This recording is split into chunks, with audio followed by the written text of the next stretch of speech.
What if I could tell you that there is a way to improve your wedding photos that's easy and free? I've met many photographers who make a common mistake when shooting weddings, and it's understandable. On a wedding day, we can easily get distracted by all the pretty things that we see. And what we should really be focusing on is finding good light and just taking photos in that location. My name is Nicole, and I'm a wedding photographer in Toronto, Ontario. I've been shooting weddings for the past 10 years, and I have some tips that I think could help you improve your wedding photography. Lighting is so important. It's what makes a photo great. And if you find great light on the wedding day and take the photos in that location, you can end up with amazing photos. For example, during the getting ready portion of the day, when I arrive at the getting ready location, what I'm looking for first is nice light, ideally nice window light. So if there are nice big windows, that is fantastic. And I will take the bride and ask her to come stand by the windows and take all the photos in that location. I'll also be looking for a light neutral colored surface that is well lit so I can take photos of the details there. The same thing goes for getting into the dress. When the bride is ready to get into the dress, I will find the good light and I'll ask the bride to come over to that location and take all the photos right there. It helps if there's a clutter-free background. So after I arrive and I locate the ideal spot for the getting ready photos, I'll just clear the clutter in that area and then we have a nice backdrop. The same thing goes for the portrait session. If we go to a park, the tendency is to look around at all the beautiful things and want to take photos in all these locations. Really, what I'm looking for when I show up to location is good light. So for a park, I'll be looking for either shade or backlight. If there's only one location with good light, just use that location. And then you can switch up the poses for some variety in the final gallery.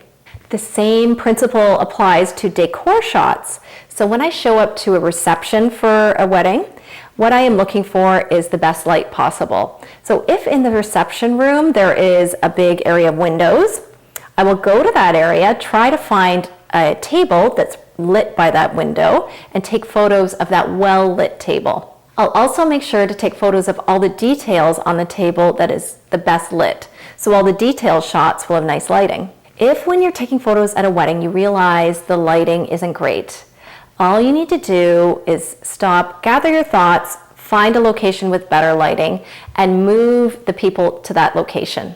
So how do you find good light? Well, I have a few tips for you. So if you're inside, look for window light. If you're in a room with no windows, then look around for a room that has windows. Once you find a better room, then ask the people to move to that room. You should be looking for soft window light. So when you look out the window, you shouldn't be able to see the sun. So that means the light is indirect and soft.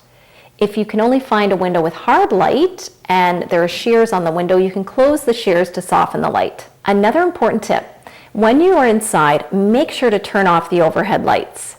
A lot of people think that the more light, the better, but that is not really the case because the overhead lights, they are coming in at a different direction that's not really flattering on people, and there's also a different color temperature that when mixed in with the window light, it just does not look as good. So make sure to turn the overhead lights off when you get into a room.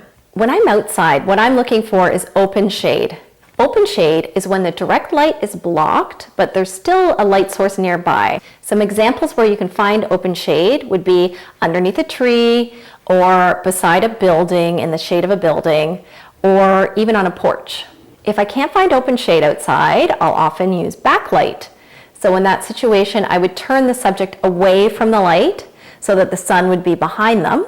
And then I would expose for their skin tones, and that would still result in nice even lighting on people. Well, what if you can't find good light on a wedding day?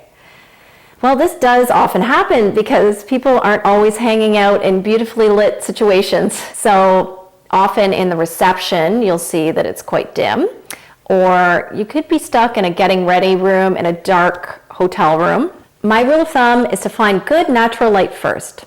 If that is not possible, then I will use my flash on my camera and I will bounce the flash off a ceiling or a wall. That way I'll have soft, even lighting on people. Remember to always think of the light when you're picking a location to shoot in. Just making this change could improve your photography a lot. If you have any questions, please feel free to reach out to me. I'm on Instagram at Nicole Kirk Photo, and you can also leave comments below. Thanks for watching.